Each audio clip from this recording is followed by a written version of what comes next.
We're on Study Guide, Era 3, Part 3.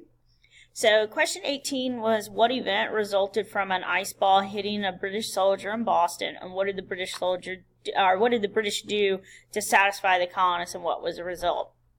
So this is the Boston Massacre. So you've got the crowd kind of jeering and taunting the soldiers, and they're throwing ice balls at them. Yeah, they have some rocks in them. But when they hit the British soldier, they hit one of them upside the head, and the guy kind of falls, and either his gun goes off or a colonist's gun goes off, but a gun goes off. And then, as soldiers do, when one starts to fire, they all start the fire, and then you got the Boston Massacre. So you actually get several Americans or several colonists who are killed as a result of this Boston Massacre. Okay. So here's the picture, the original colonist view on it. Okay, so here are the British soldiers firing on an unarmed crowd, and they're firing on those colonists. There are colonists that are killed during the Boston Massacre, 5. Okay, so when you think about that number, it's not really what you would think of as a massacre. Typically, when you think of massacre, you're thinking hundreds, maybe thousands. You're thinking a lot more than a single-digit number. And so when the Boston Massacre occurs, the colonists are very upset, and they want to see the soldiers brought up on trial. The soldiers are tried, but they're tried in a military court. See, what their actions were military soldiers. So Britain says, they go to a military court. And in a military court, you are tried by other military people. See, it's always supposed to be, a jury of your peers. So in a military court, it's going to be military soldiers. So they were found not guilty. And when they were found not guilty, the colonists are so upset because they feel that these British soldiers fired on them and killed them without justification.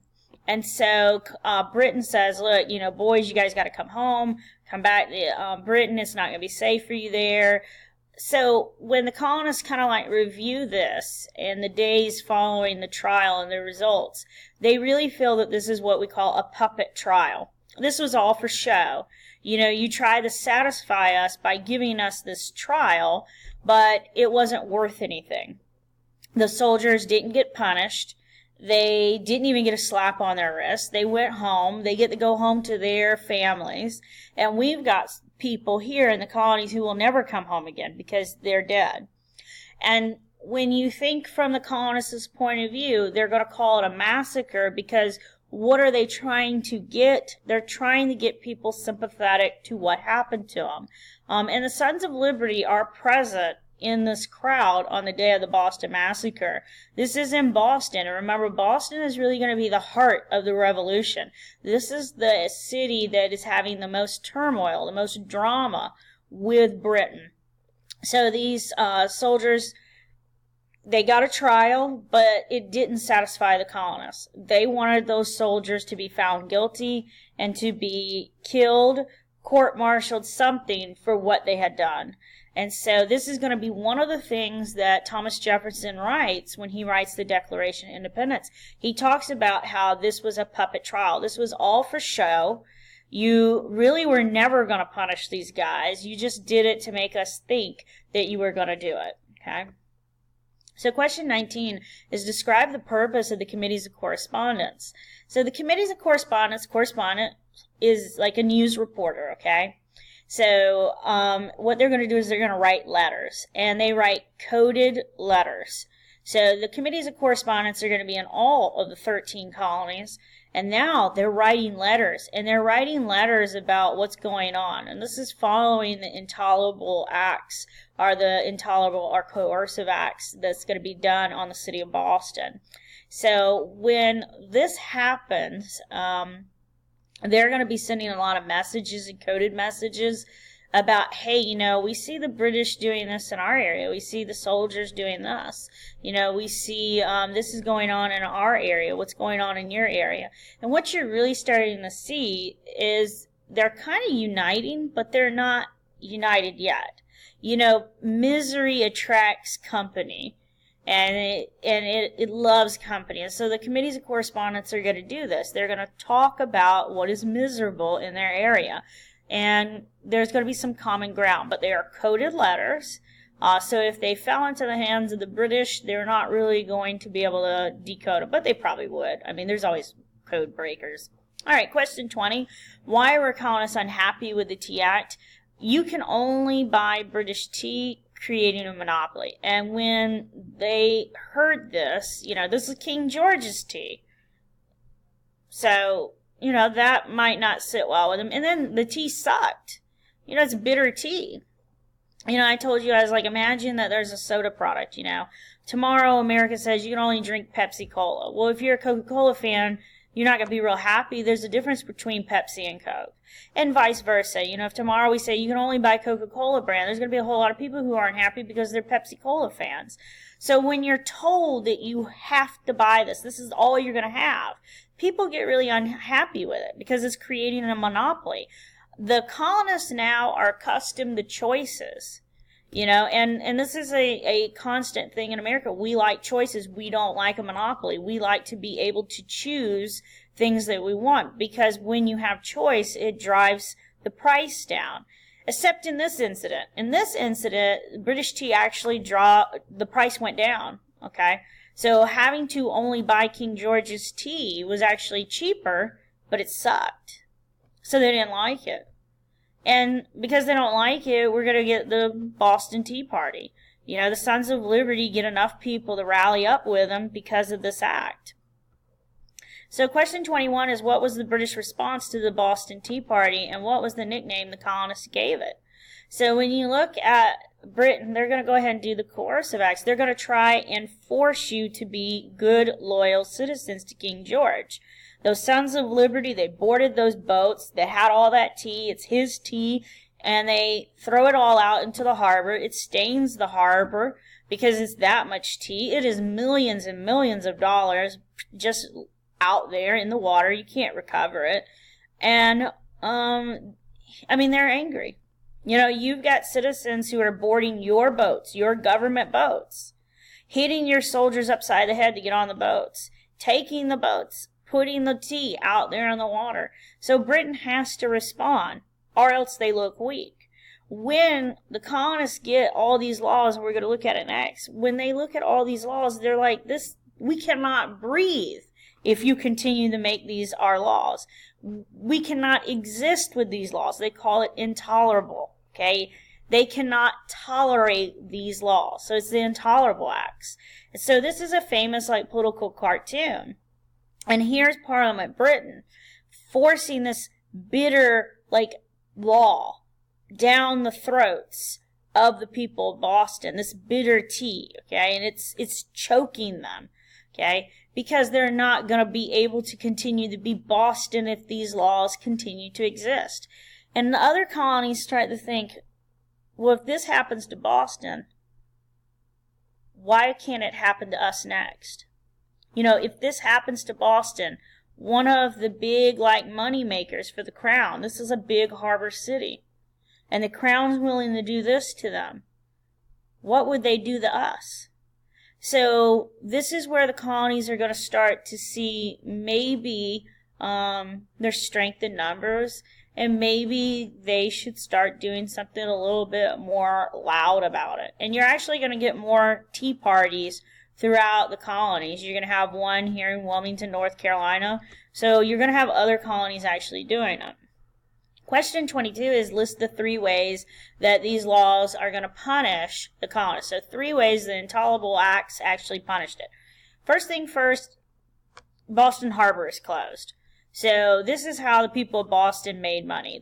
Your job is directly tied to this. And it doesn't matter what you do, it's probably going to be tied to the actual harbor. Even if you're a lawyer, you're tied to the harbor. Your business is going to be coming in through that. So everybody is going to be hurt with this, and that is why they're doing it. It is meant to punish the colonists. So he killed their economy. Parliament kills the economy. Second thing it does is it ended any of their town hall meetings, because at their town hall meetings, they're making, it's a direct democracy. They're making decisions on what to do. And he's like, no, y'all ain't going to do that anymore. So no more government. He's killed your economy. He's killed your government. The next thing he does is he kills society. He now is going to have quartering of soldiers throughout the town. So the soldiers are going to be all over the town in the public housing areas. That would be your government buildings, any public area. They're going to be there. They're going to be in the public common area. And they're going to be listening to what's going on in Boston. And they're going to be reporting it back. So there's no privacy.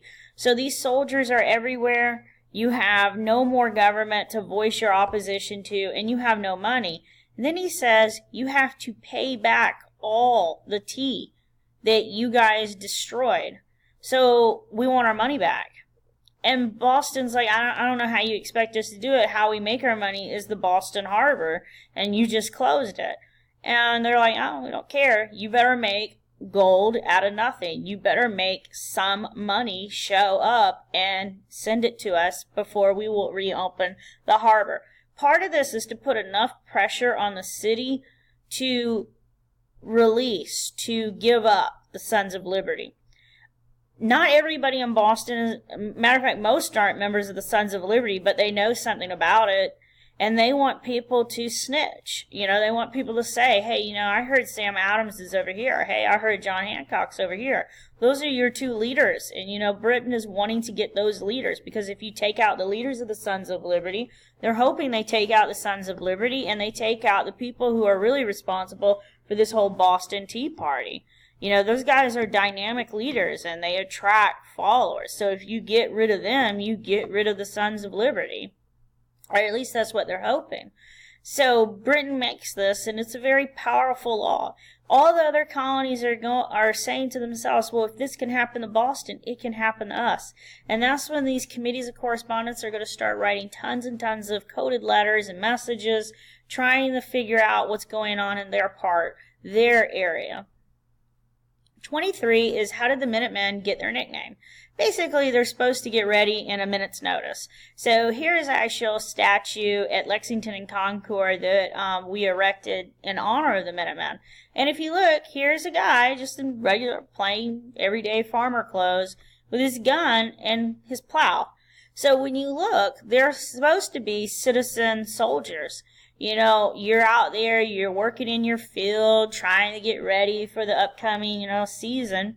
And the call comes out from Paul Revere and William Dawes.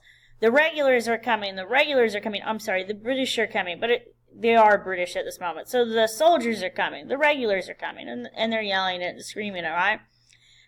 Drop your plow, get your gun, and get to the town square, because that's where the British are going to appear. So you're supposed to be ready in a moment's notice. This is an ancient, thinking. This is pretty much, you guys love Sparta and all that, and this is Rome, and this is pretty much the ancient world. You are to be a citizen soldier. And so what ends up happening is these are what we would call today National Guard. In a moment's notice, you can be called up to go respond to some emergency disaster. So the Minutemen are going to meet the Redcoats at Lexington and Concord, and that's going to be the shot heard around the world. Question 24, why are the battles at Lexington and Concord considered the shot heard around the world? So it's the first time citizens are actually going to fight against a more powerful government, and they win. The colonists, those Minutemen, are going to hand the British their butt. There's not that many casualties on the American side. There's a lot on the British side. And these are real soldiers. These are regular soldiers who are trained in combat. And the Minutemen are farmers. Remember, 9 out of 10 colonists are farmers. They've never really been shot at like that. Some of them have never had any military training. Maybe some of them fought in the French and Indian War. But you're not looking at people who are regular soldiers. And these little guys, these ants that Britain should have been able to step on and destroy, rise up.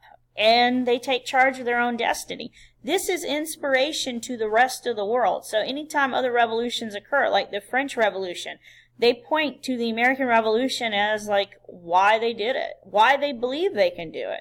Why do you believe that the underdog can actually win? Is Lexington and Concord. So, we love those stories. We love those movies of the underdog. That's the shot heard around the world.